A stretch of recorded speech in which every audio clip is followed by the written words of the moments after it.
Okay, welcome back to ELE 201. So as you know, Paul is not here, so I'm giving this lecture. So I'd like to start off by drawing your attention to these two images over here. On the top, you see a halftone print of an eye. What halftone means is that the image is really composed of little dots that are only black or white. Okay, and the dots are so arranged to, form this image. And at the bottom, you see the result of an operation that was applied on the image at the top. So you can see the image at the bottom is much smoother. It does not have the dotted patterns from the image on top. So far in the class, you've been speaking about signals, representing signals in time or in frequency. But what we really want to get to in this course is doing interesting things with those signals. Okay? And so in this case, the signal is an image which had these patterns that might be undesirable. And we did an operation to somehow remove those patterns to some degree. So the objects that perform manipulations on signals are called systems, which will be the focus of today's lecture. And in this particular example, the system was what we call a low-pass filter. So what a low-pass filter does is it only keeps the small frequencies in the signal. So if the image was a terrain or a landscape that you were driving across, then in the image on the top you would see many cliffs because of all the circular patterning that exists.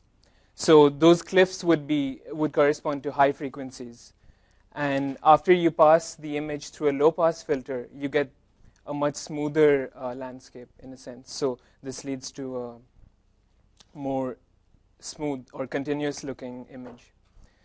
So by the end of the lecture, hopefully you'll get some idea for how you might do this if you wanted to smoothen out an image, and how this operation relates to the Fourier transform as we have studied it. So let's get down to business.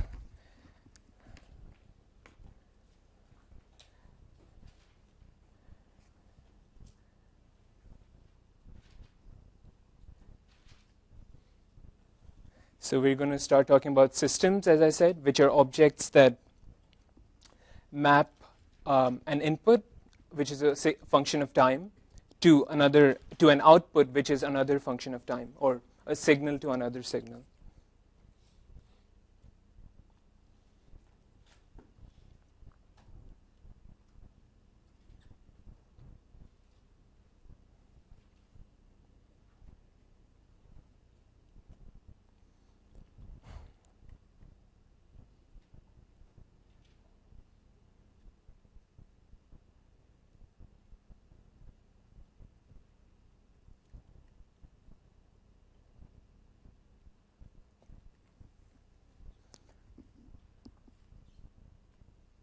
So the example that I just showed you is an example, is a system. So we started with I'm going to say noisy image. So you can think of those circular patternings as noise that was corrupting our image that we want to get rid of. And we want to do some operation on it to get a denoised image. That is the same image with the noise removed. Okay, and the system in this case would be an appropriate filter. Okay, we're going to talk more about filtering in future lectures. Another example of so by the way, so in this class, when we talk about systems, Our focus is going to be on mapping signals of time to other signals of time. You could think of more abstract systems that map maybe words to thought, or maybe a list of numbers to another list of numbers. So we're not going to be interested in these cases, just for simplicity. We're going to focus on the functions of time that you've been seeing up till now in the class. So here's another example where the input is, let's say, trades taking place in the marketplace. Let's say you're looking at how much gold is being bought and sold, okay, in a day. And the quantity of gold that changes hands over the course of a day is going to affect the price of gold at the end of the day, right? So in this case, can anyone guess what the system is? So the input is the trades that are being made. So let's say a lot of people suddenly want to buy gold. So that is going to push the price of gold higher up at the end of the day. So, but what's the system in this case? We have an input and an output. Anyone want to venture a guess? Yeah, exactly. So system is just the market in this case. And another very common example is where the input is comes from a sensor, and depending on what you sensed, you want to guide an actuator to control some part of the system. For example, in cars, there are pressure sensors at the front of the car which tell it when to deploy airbags, for instance. So sensor to actuator, that's another system.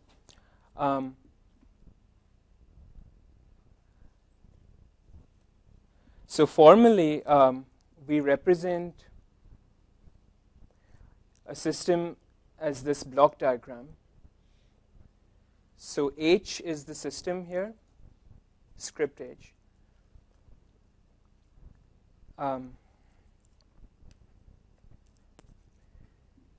The input is a function of time, x of t, and the output is another function of time, y of t. Okay. And the notation we're going to use to indicate this mapping is y of t equals h of x of t. Okay. So note that this notation might be a bit confusing, because what you have on the right might appear to be a number, but it's not. It takes the entire signal x of t and outputs another signal, which I'm calling y of t here. So it's really a signal.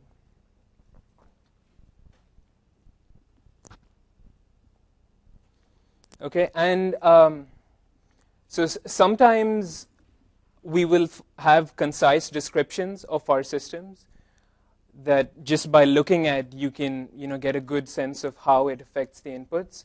But in other cases, you may not have such concise descriptions.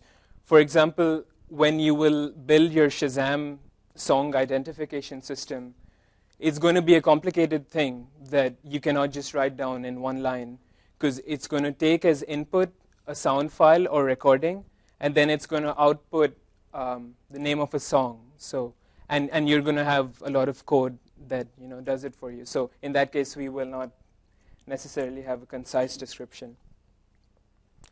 But nevertheless, there are many salient features or properties of systems that it's going to pay off to study. So that's what we'll talk about next. Properties of systems.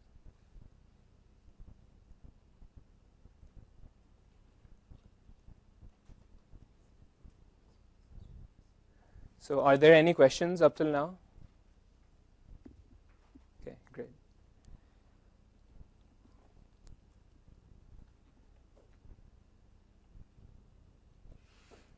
So the first property is going to be memoryless. And so these properties are going to give prescriptions for how the system is allowed to use the values of input that we give it. So actually, do any one of you want to guess what a memoryless system might be constrained to do?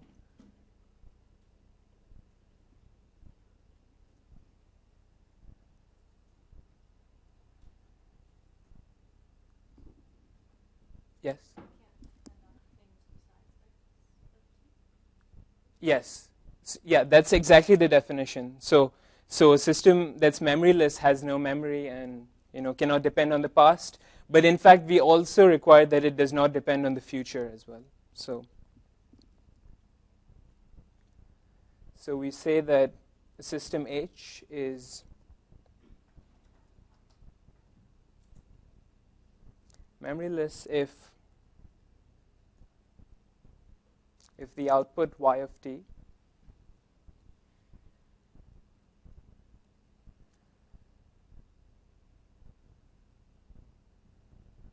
depends only on the current input x of t. So I have a habit of writing x in cursive that you should really recognize as x. Okay.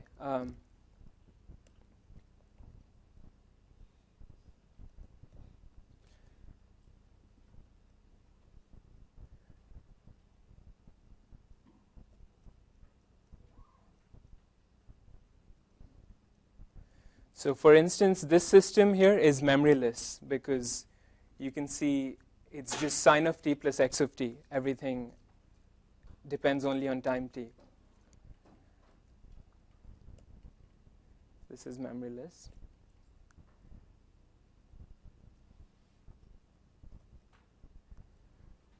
What about this system?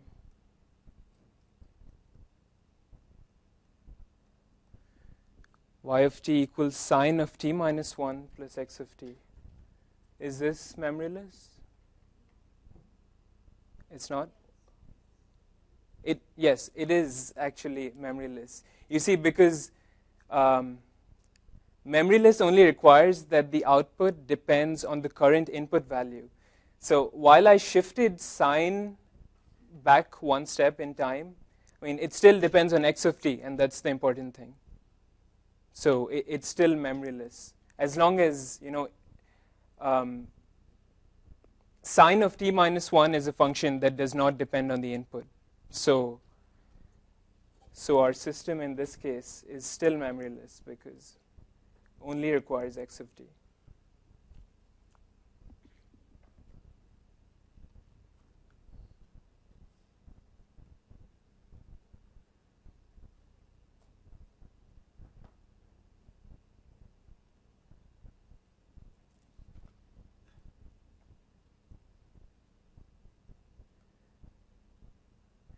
Okay, what about this integrator system? Does it matter that it depends on t as well as x of t? Because if you just pass it a signal, it'll pass it time. Is that a problem? So t here is really like a dummy variable. Like you can ask for the output value at any time. So you're not really like when I write y of t equals some function of x of t here, I'm not really passing it time. I'm just describing how the output will be for all values of time.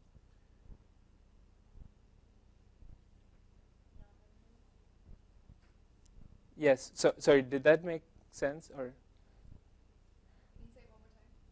So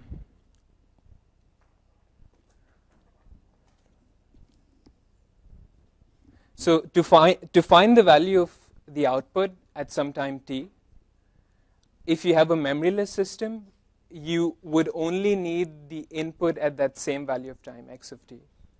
Okay, so and this has to hold for all values of time, no matter what value of time I pass it. Yes, but I was just making the point that in our notation here, when I say y of t equals h of x of t, it's a description that holds equally well for any value of t. Okay, so that's what I meant, that it's describing the entire output, the output for all time. Right, and as, yes, okay. So yeah, so as she said, this system is not memoryless because you can see that it's, in a sense, summing up the area under your input, right? So it actually depends on the past input values that you have.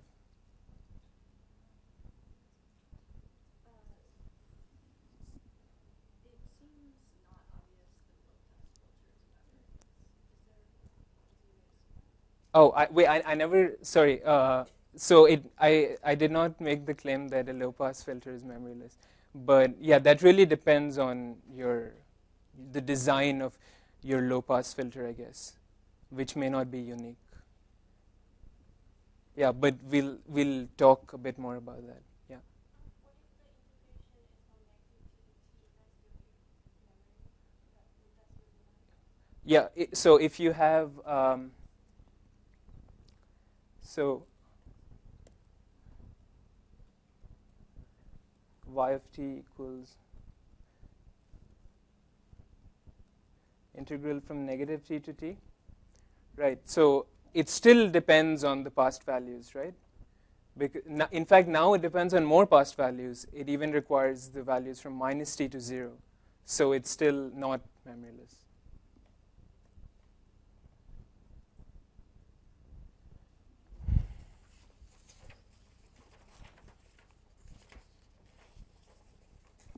Okay. So we'll move on to the next property. That is causality.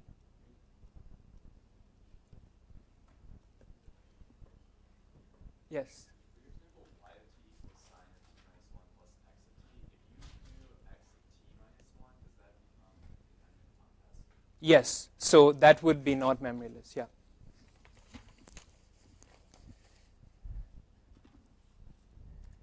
Okay. Any idea what a causal system is?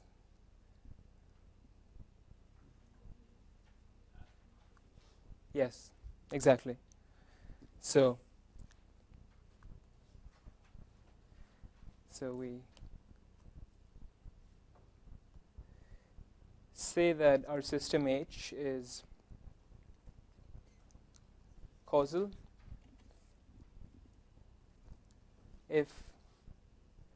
um, if y of cap t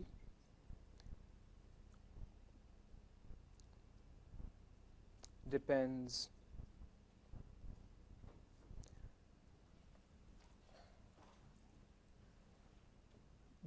only on values of inputs that lie before the time cap t. So only on x of t for all t less than or equal to cap t. Okay. So there is another way you can state this property that might be useful in some settings, and that is to say that if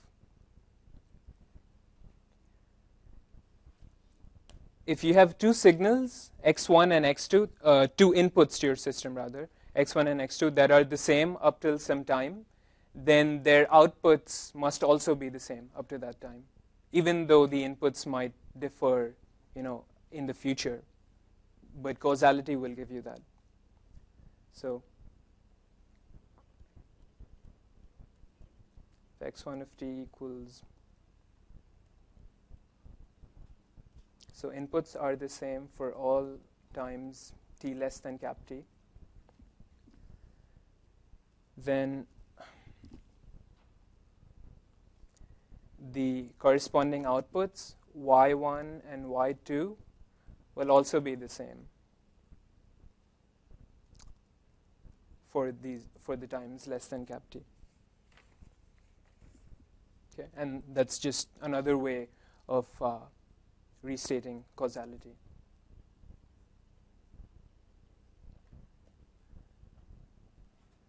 So y1 is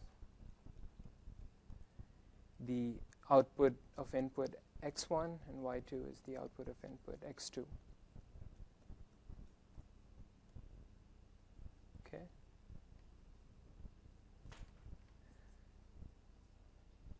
And note that memoryless is actually a stronger property than causality. In causality, we're saying that it can only depend on any past values, but memoryless, we're constraining that it only depends on the current values. So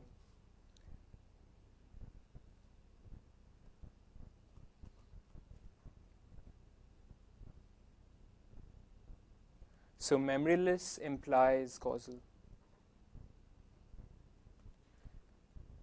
Okay. System that's memoryless will also be a causal system. Okay. Let's move on to our next property, that is time invariance.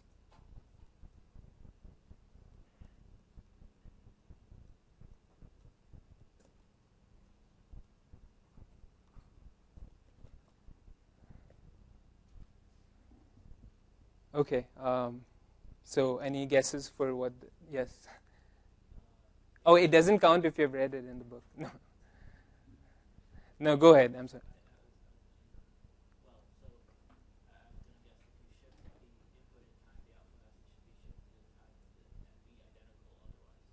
Yes, if you shift the input in time, then the output also shifts by the same amount in time. Exactly.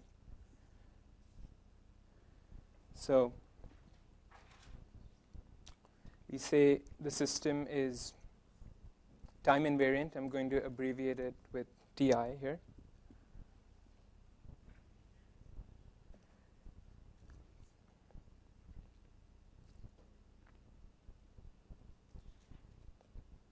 If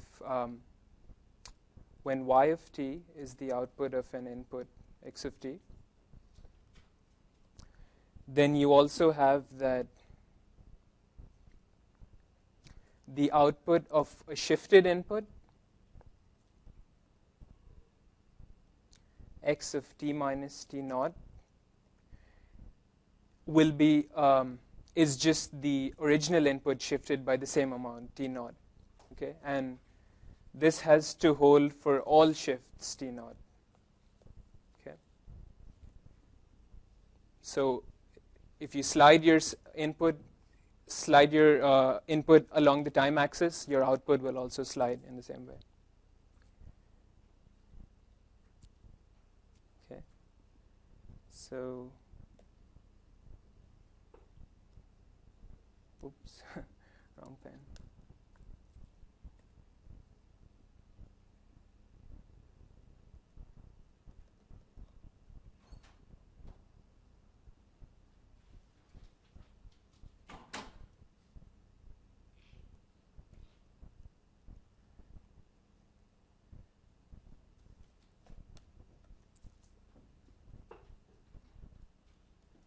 So let's look at the memoryless system that we had before. So is this a time invariant system? It's not. So why is it not time invariant? Okay, I mean, I guess it's easy to see really if you've already seen it. I'm sorry? Right, right.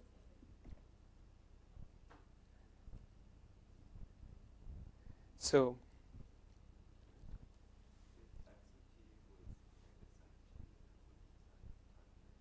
I'm sorry, can you speak up? Mm-hmm.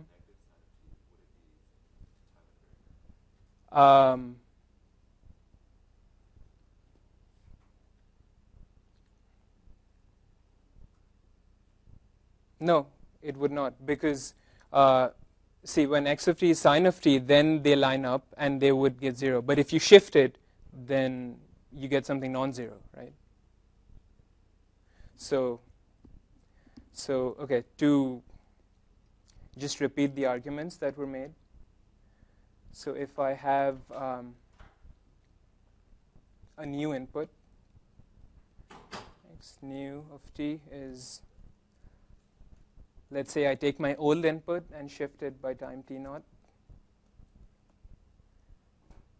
then the new output I get is going to be sine of t plus x new of t, okay, but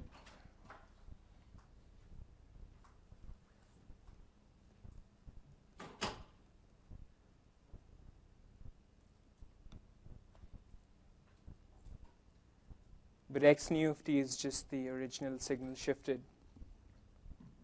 So note that this is not what you would get if you just time shifted y of t, right? Because if you do a time shift here, then you would get sine of t minus t naught plus x of t minus t naught. And these two are not the same in general, unless t naught happens to be a period of sine. But we want it to hold for all values of t naught. So it's not time invariant. Okay. Any questions about that? Yes.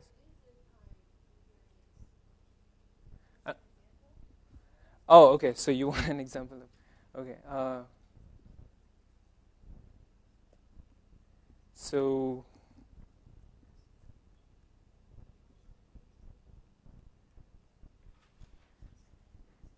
trying to come up with an interesting example that's not the identity. So, I mean, okay.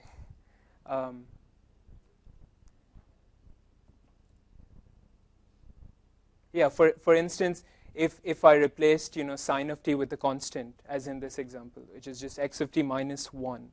So 1 does not depend on time. Okay. So if you shift x of t in time, the output will also shift correspondingly.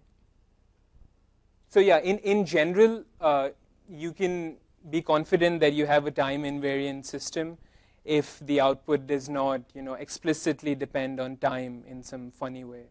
Like we had a sine of t here, so it just depends on time and not the input. So what if y of t is x of t plus x of t plus 1? Is that time? 2x of t plus 1? It's x of t plus x of t plus 1. So t plus 1 is it? Oh, wait. Let's see. X of t plus x of t plus 1. Oh yeah, this would still be time invariant, right? Because everything shifts by the same amount.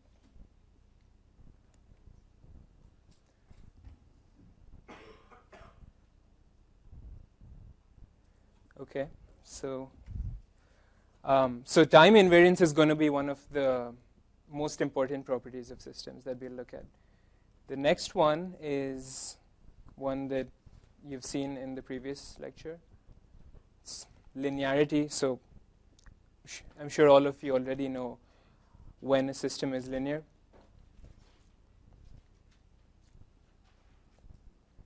So we say H is linear if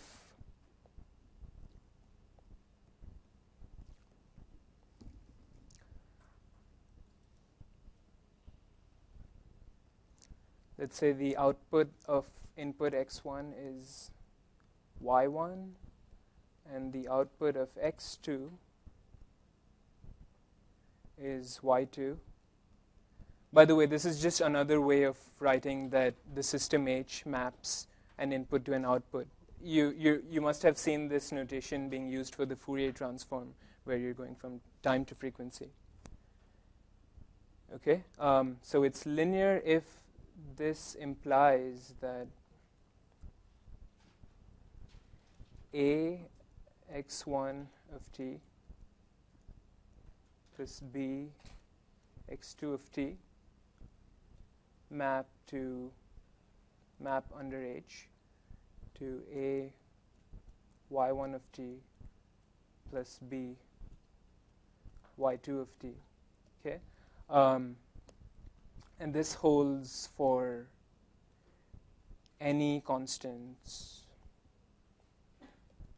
a and b. Okay, so this what I've stated here is just a combination of the superposition and scaling properties that you saw the last time. Okay, so for instance, if you said a equal b equal 1, then you get the superposition property out. And if you said one of them, if you said b equals 0, then you get the scaling property. Okay. So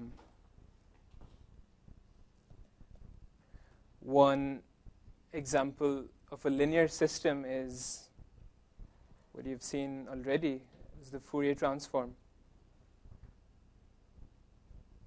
So note that when we discussed the Fourier transform, we usually spoke about going from time to frequency, but frequency is just a name. If I choose to call frequency time, then it's like mapping one signal of time to another signal of time. So, and you know that Fourier transform is linear because it's defined by a sum or integral.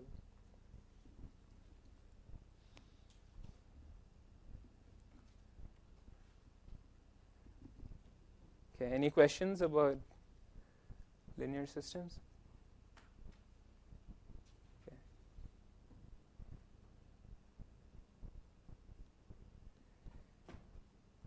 Next property, there's only two more, so bear with me, is invertible. And anyone want to guess what an invertible system is constrained to satisfy?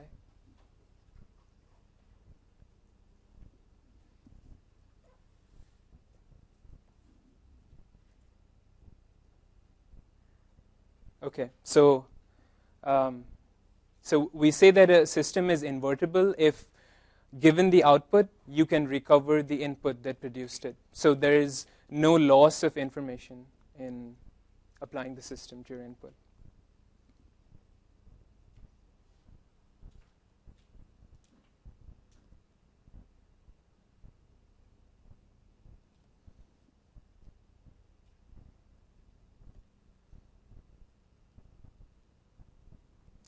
If you can recover x of t from its output, y of t. So you might say that there is no loss of information.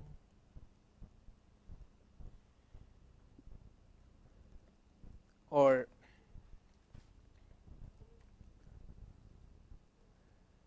going to put in quotation marks that H inverse exists. So there's some other system that if you apply the output to, you'll get back the input. And okay, our final property for systems is stability.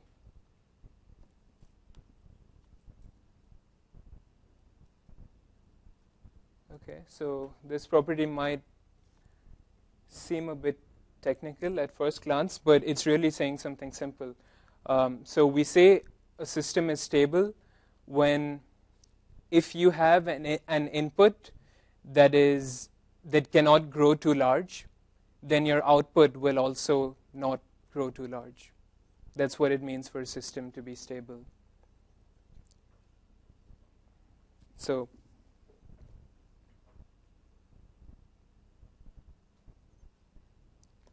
to be precise, we we say that system is stable if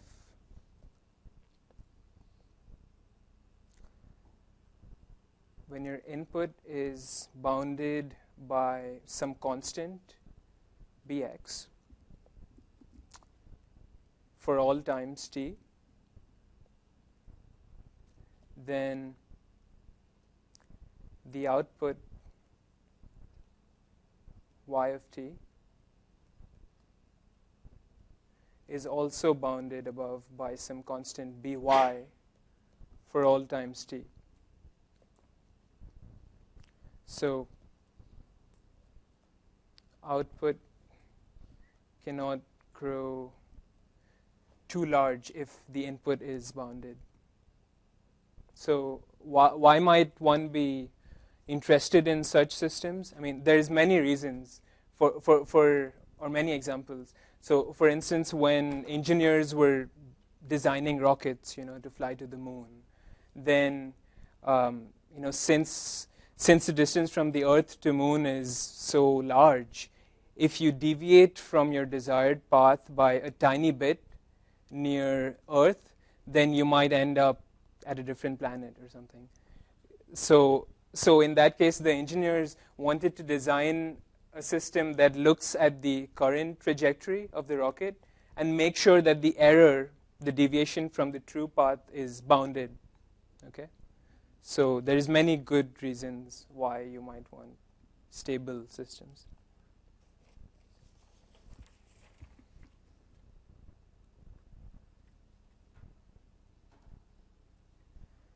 Okay, so that concludes our list of system properties. So our focus in this course will be on, well, one of the foci will be on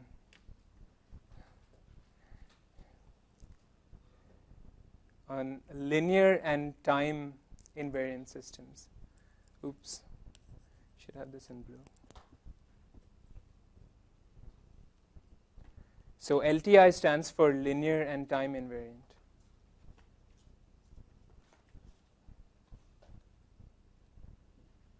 Okay, and so you're going to see shortly why these systems are so nice to work with. But first, let me define something called an impulse response of a system.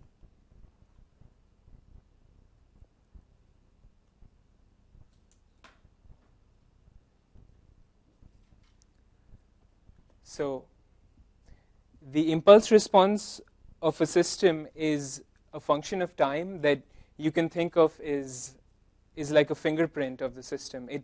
It tells you how inputs will be mapped to outputs.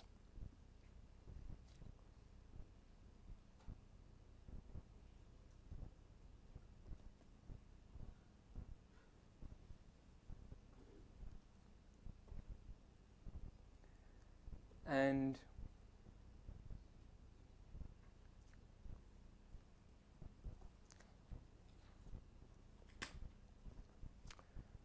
we say that the impulse response of a system H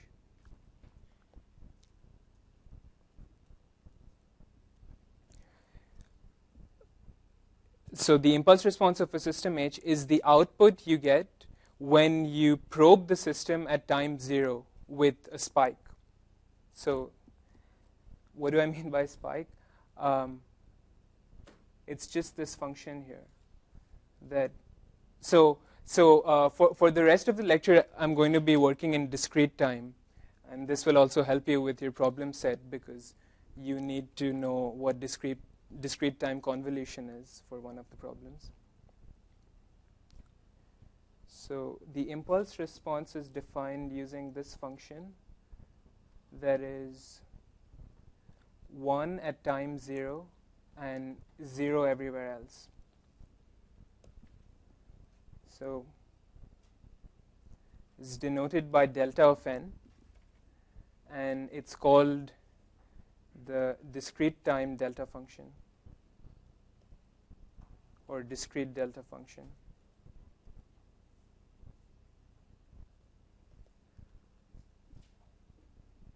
Some people also call it Kronecker delta function.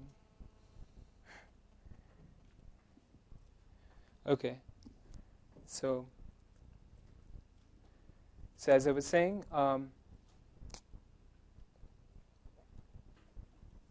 the impulse response is nothing but the output of our system when this input is applied. Okay. Okay, so why might this be a useful thing to look at? Why did I think of, using this input? So in discrete time, for any input you give me, I can break it up into a sum of delta functions appropriately shifted in time and rescaled. Right? That's pretty clear to see because the delta function is just a value 1 at 0, so I can move it to any time I like.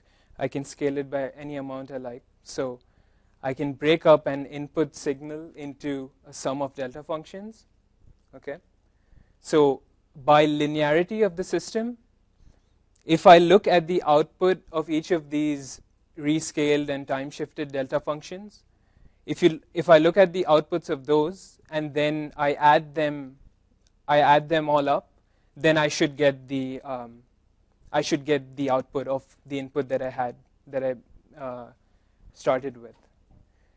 And note that the assumption of time invariance lets me shift my delta function in time so that I know that the impulse response is also shifting accordingly. So, okay, so let's do an example to make this concrete.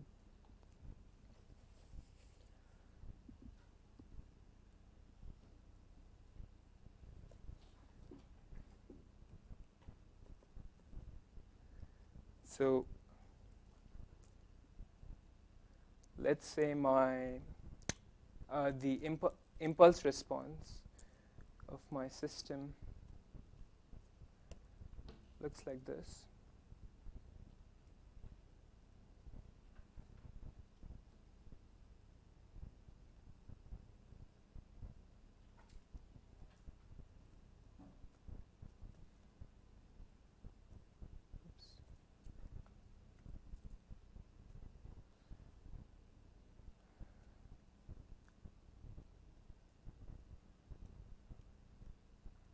So it takes the value 2 at time 0, 1 at times minus 1 and 1, and is 0 everywhere else. Okay? So I've not even told you what the system is, how it maps input to output. I've just told you that it is an LTI system. Okay? And I've given you its impulse response. That is, this is what you would see if you use the delta function as an input to the system. Okay? And now let's try to do what I was just describing to you.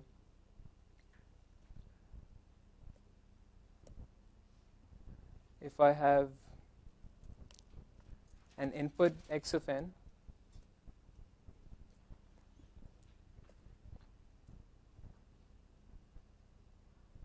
that looks like this.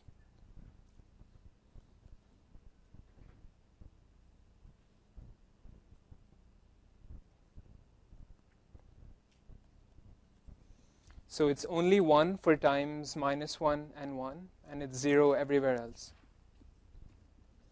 So this is quite a simple example, just meant to drive home the point that you can actually do what I was saying. So note that this is just a sum of two shifted delta functions, right? One of the delta functions is centered at time minus 1. So delta of n plus 1 will only be 1 at time minus 1, because when you plug in n equals minus 1, you get delta of 0, which is 1. Okay, and you have another delta function centered at time 1. Okay, and I could throw in, I didn't need the heights to be 1. I could have any constant there, but just for simplicity, let's do this. And now, by time invariance of my system, I know what the outputs of each of these delta functions will look like. It'll just be the same impulse response, h of n. For the first one, it will be shifted 1 time step to the left. And for the second one, it will be shifted 1 time step to the right. So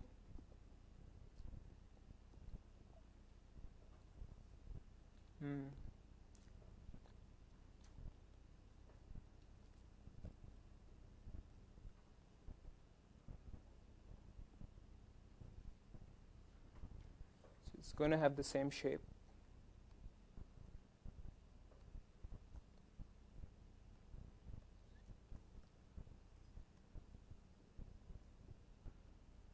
Okay.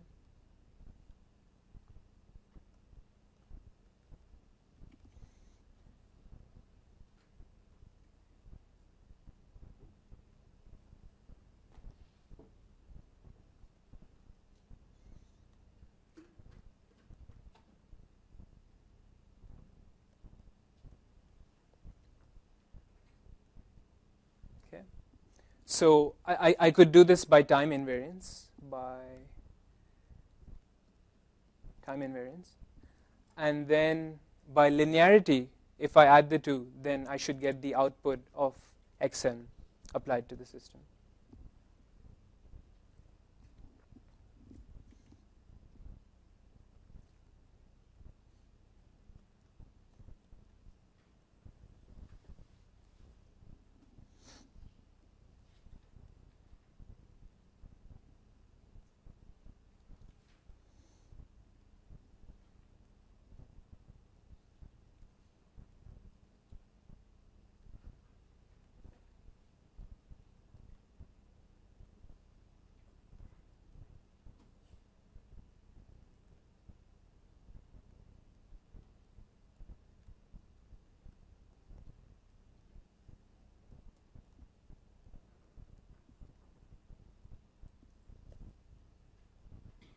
Okay, so I just added the two and linearity, and all the operations we did were, justified by our assumptions. So I think we can conclude with high confidence that this is the output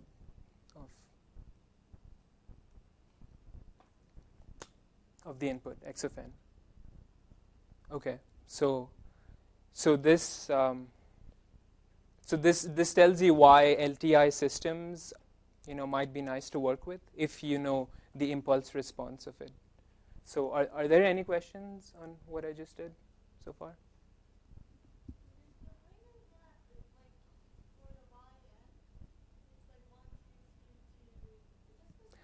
Oh yes, I'm sorry, that's a typo. Thanks. Should have got that. Oops, wrong color.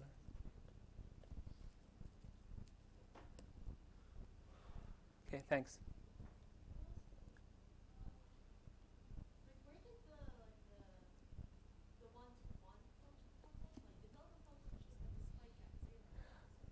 Oh, right. So this is what I assumed is the impulse response of my system. So what I mean by that is h of n is the output I see of my system if I use this spike, this delta function, as the input. So if I just probe the system at time 0, I just pulse it with the spike, then this is what I see as the output. So that's what I mean. That's the impulse response. And just given the fact that I have an LTI system and its impulse response, I can find the output of any input by the procedure that I just went through. And so I'm going to make that more formal, but is that clear what that function meant? So this is really the output when the input is a delta function. Okay.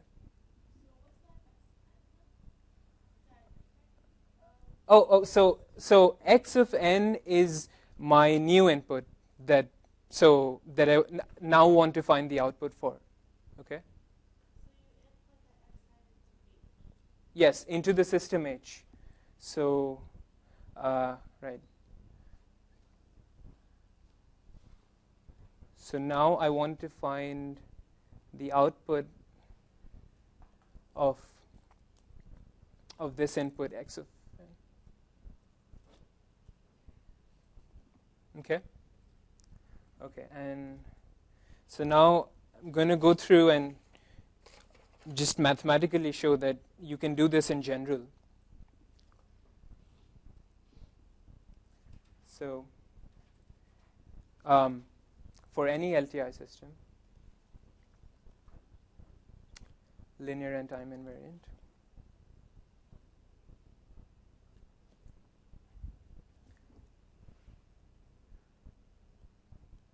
if we want to find its output acting on an input x of n, then the first thing we can do is write our input as a sum of time shifted and scaled delta functions. So it's going to be an infinite series because we have to cover all points in time. So x of k is the signal value at time, input value at time k. And I'm going to multiply this with a delta function centered on time k. So when n equals k, this delta function is a 1, otherwise it's 0. Okay? So this is just mathematically expressing what I did a few seconds ago. It's breaking up the signal into a sum of delta functions. And since our system is linear, I can pull the sum outside the system.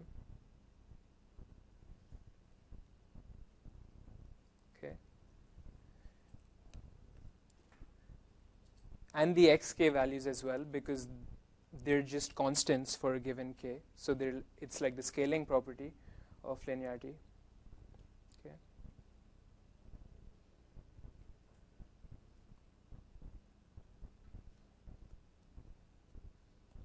So what I end up is with this.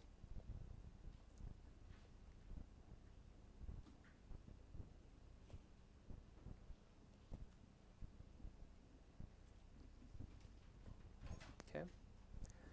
And now by time invariance, I know that each of these h of delta n minus k's must be the impulse response shifted appropriately by time invariance of our system.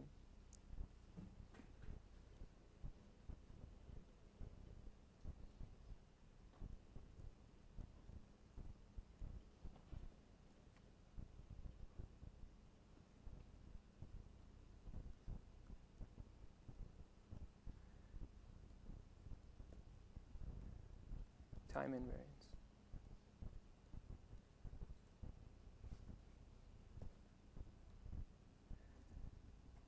And this is nothing but what we call the convolution of x with h. Okay? And this is how we denote it with a star. X star h of n. So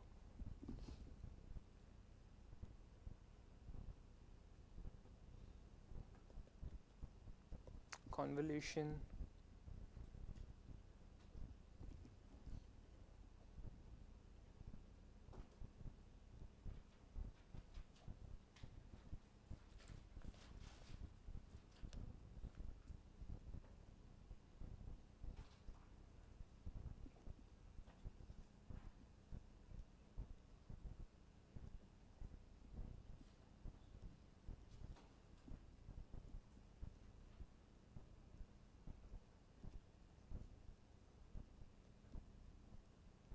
So this is the definition of convolution that you're actually, there's a problem on your homework set. Right. So so this expression might look unwieldy.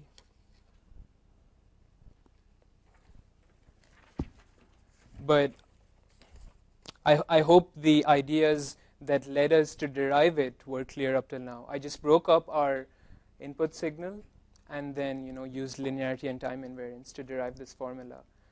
And so note that. So let's just make some remarks about notation. So note that the convolution of x with h is another signal of time, right? And if I want the value at time n, then I evaluate this sum on the right-hand side, and I have an n showing up in the impulse response here. The k is just a dummy variable, over which we're summing. Okay, and so there's actually a nice graphical interpretation of this formula. Say you have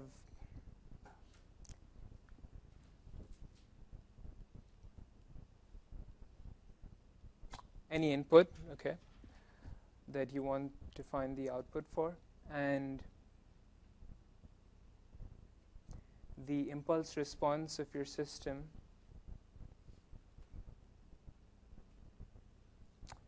looks like this.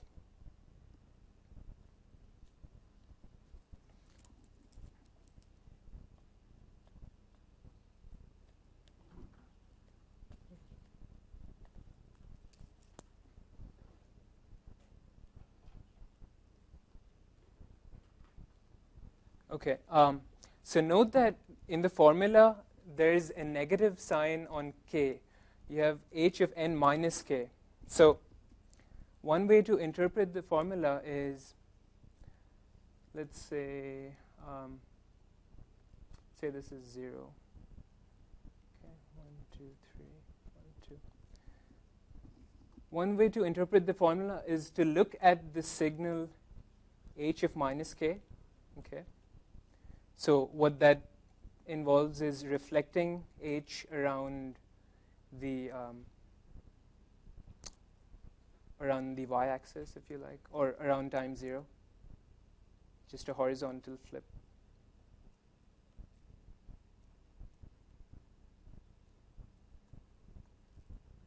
Okay, so this is h of minus k, and now we have a time n in here that runs from minus infinity to infinity. Okay, so what this formula says is that as time increases, you slide this flipped version of h forwards in time along n, and for every time n, you stop, multiply the signals, and add the result.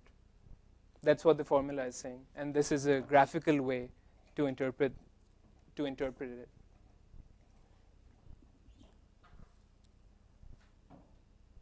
And if you go on Wikipedia and look at the page for convolution, you'll find some nice animations that actually shows this process. They flip a function and then slide it along and then draw the convolution as it slides.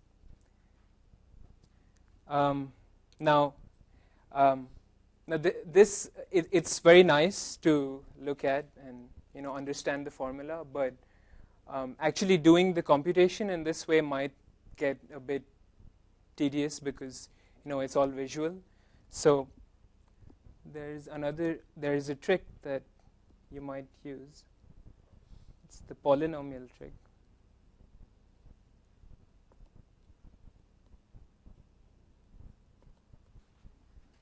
So let's give our signal some numbers, some values rather. So it's 2, 1, 1.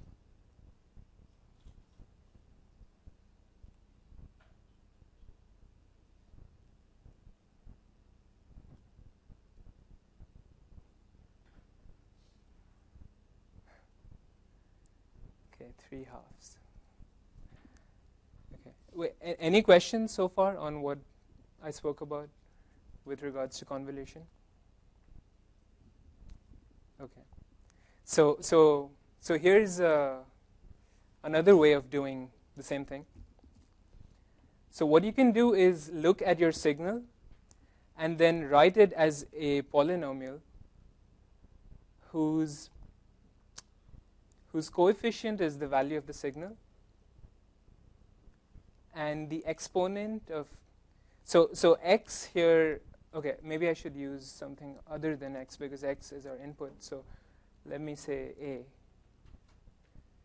A here is a dummy variable, and the exponent of a is the time at which your signal attains the value. Okay, so at time 1, our input is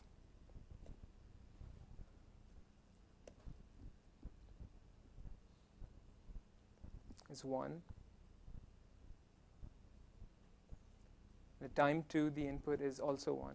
So we get a squared here, and then it's 0 everywhere else. Okay, so I'm mapping my signal to this polynomial, and we can do the same thing for the impulse response.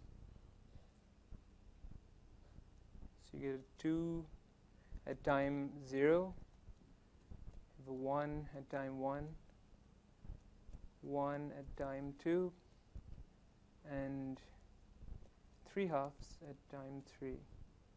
Okay. Now, if you multiply out these polynomials, I claim that you're actually going to get the result of convolving x with h. So why don't you, while I do the steps, why don't you spend a while thinking about that?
Okay, so we have a new polynomial, and we can invert the process that we use to go from the signal to polynomial to get a new signal out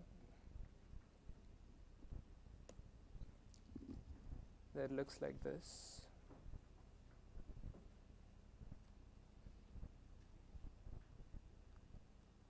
Four at time 0. 4 at time 1. So the times correspond to the exponents of a.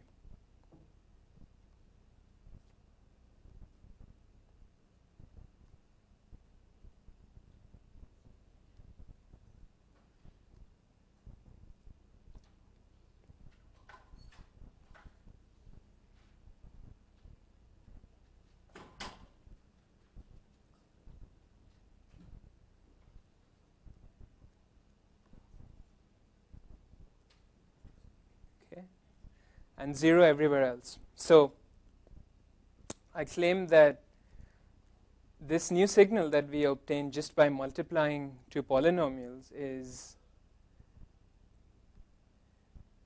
nothing but the convolution of x with h. Okay. And one way to see this is note that in the convolution formula we have above, the sum of the indices x plus n minus k is always equal to n. And a similar relation holds when you're trying to multiply out the polynomials.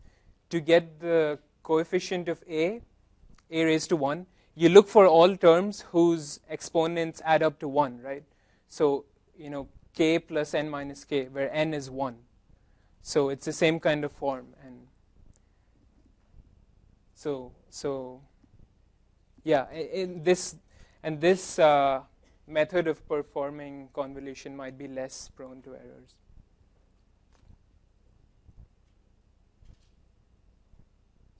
Yes? Do you need to invert the original functions before you do this, or I don't think you do. What do you mean by invert? When you do convolutions, you have two functions, but you have to change reverse one of the functions first. Oh yeah, so yeah, no, I didn't see. I just took h of k as it is to make my polynomial. I didn't need to do any time flip or anything. Yeah.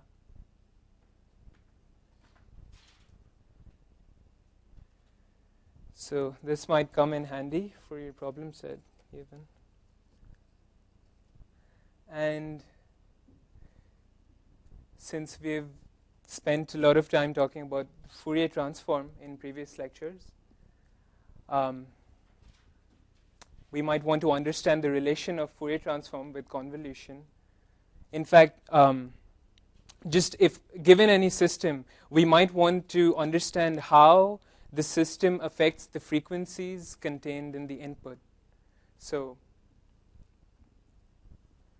the relation between Fourier transform and convolution will make that precise.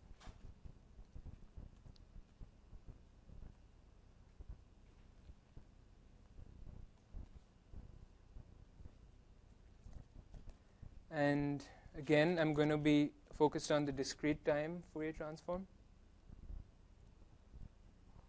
Okay, so the object that we're interested in is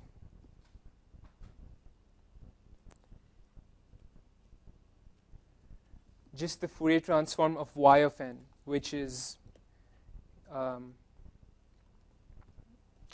the output of an input to our system, x of n. Okay. So the motivation here is we want to see how the system shapes our frequencies. For instance, if the system is a low-pass filter, then it will keep the lower frequencies, the frequencies close to 0, and then throw away the higher frequencies. So recalling the the analysis equation for the DTFT.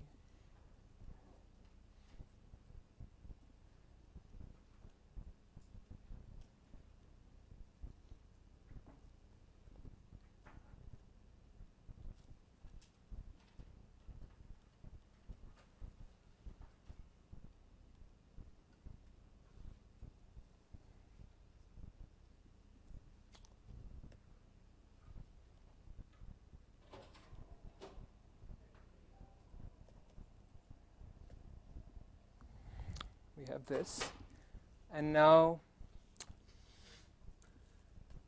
we can go ahead and plug in our expression for y of n as the convolution of x with h.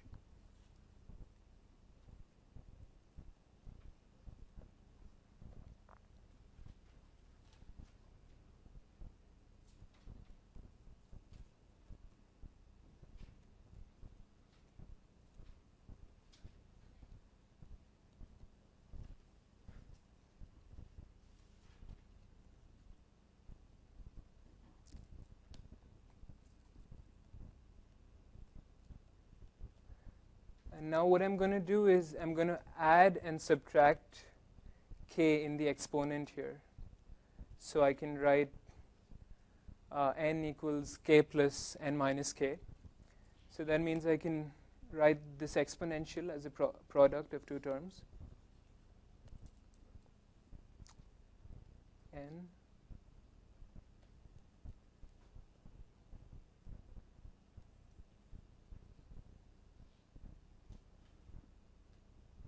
Oops, k. That should be k.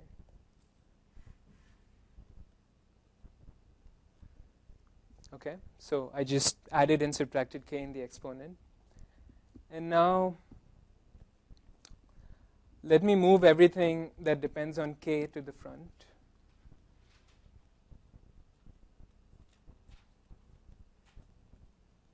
So k.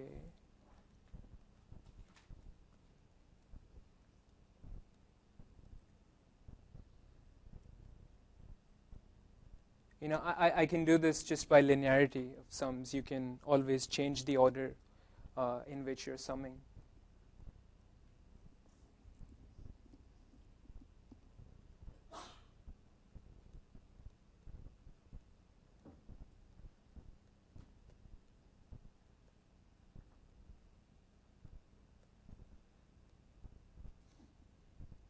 Okay. Now, the first term here already looks familiar, right?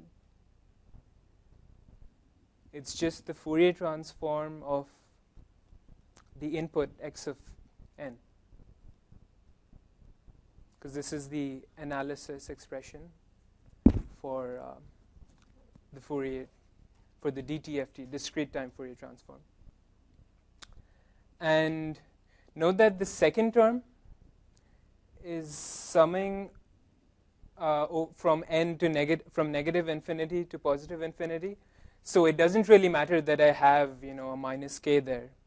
I could just do a change of variables and, you know, get rid of the k. So this is also the Fourier transform of the impulse response of our system.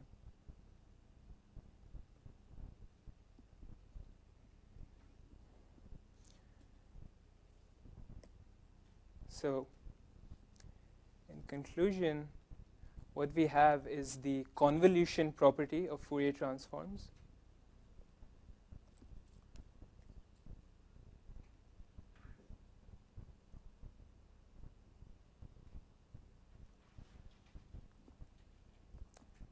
That is, when you take a Fourier transform of a convolution,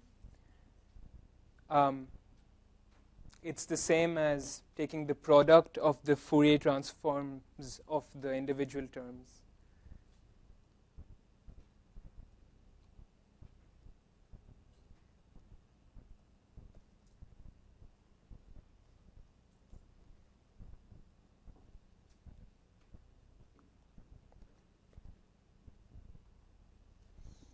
Okay, so any questions about this derivation?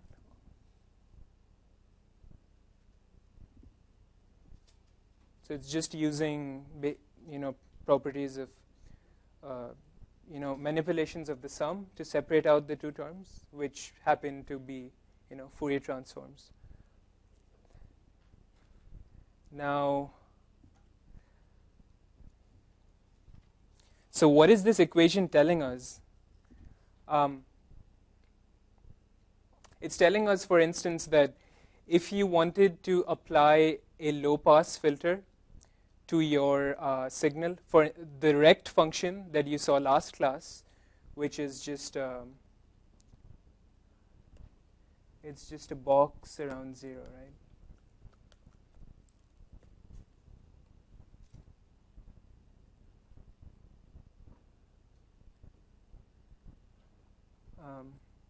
Yeah, maybe I shouldn't draw this axis. Minus half.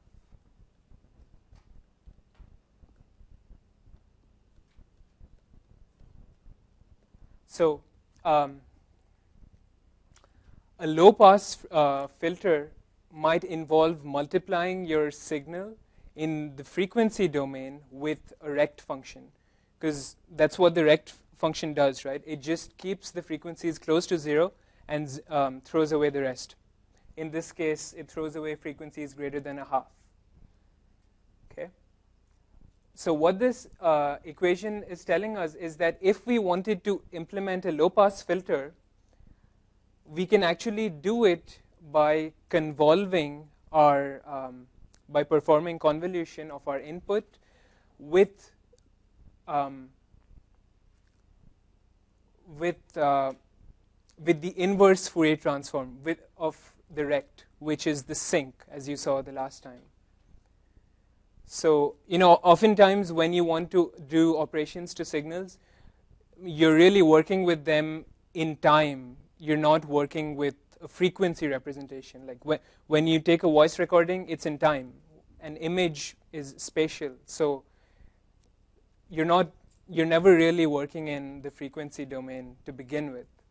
So this property, the convolution property, is telling us that if you want to affect the frequencies in a certain way, then you can find an appropriate function, which would be in this case happens to be the sink for the rect, that if you convolve your input with, you will get the desired system that you're looking for. So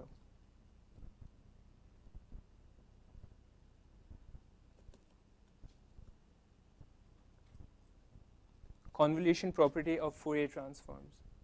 So while I only derived this property for discrete time Fourier transforms, it also holds more generally for other kinds of Fourier transforms. And I think you will talk more about this in the next lecture.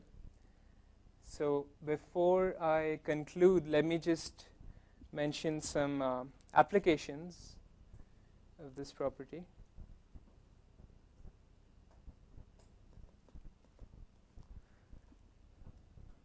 So we made the relation between convolution and multiplying polynomials before, right? Told you that if you want to convolve two signals, you can just map the signals to appropriate polynomials and then multiply the polynomials out. So if you have two polynomials of length n, or two signals of length n that map to these polynomials, then in general, if you were to multiply the polynomials out, you would need on the order of n squared operations, multiplications or additions. You can, it's not too difficult to see.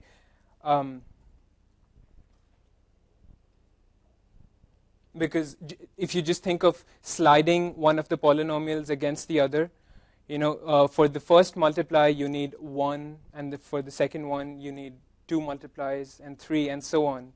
And when you add 1 plus 2 plus 3 plus up to n, you might have seen that you get something that looks like n squared. Okay. So what the convolution property tells us is that instead of multiplying the polynomials as it is, if we map them to signals in time, then we take the discrete Fourier transform, which you spoke about a couple of lectures ago, and I think Paul mentioned that you can do that efficiently in time n log n, which is much smaller than n squared.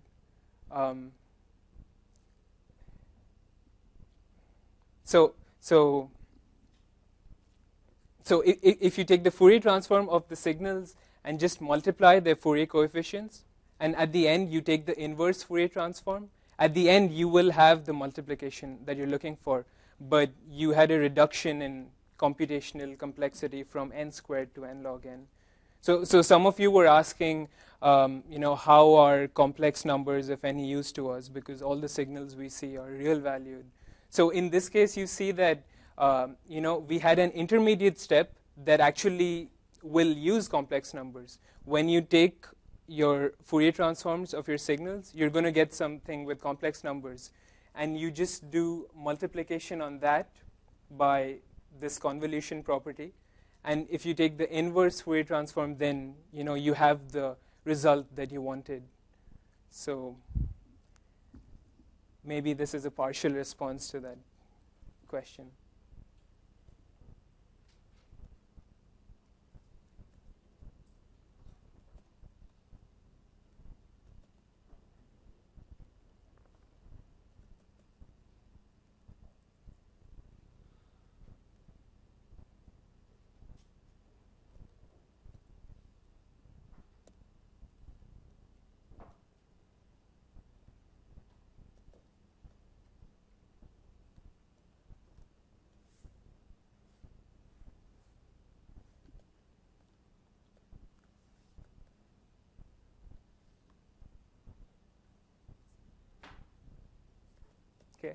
So if n is like 1,000, so your polynomial is or signal is of length 1,000, n squared is 1,000,000, but n log n is only 3,000. So it's quite a big improvement. And another application that I started the lecture with is filtering.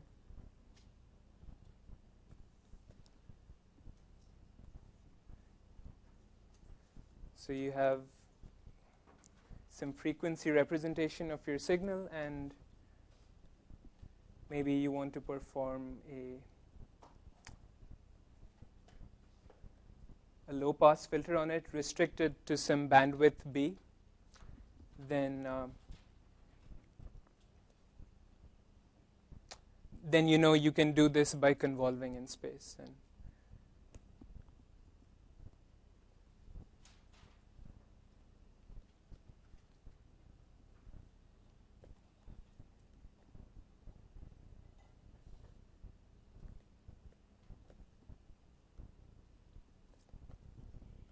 oops.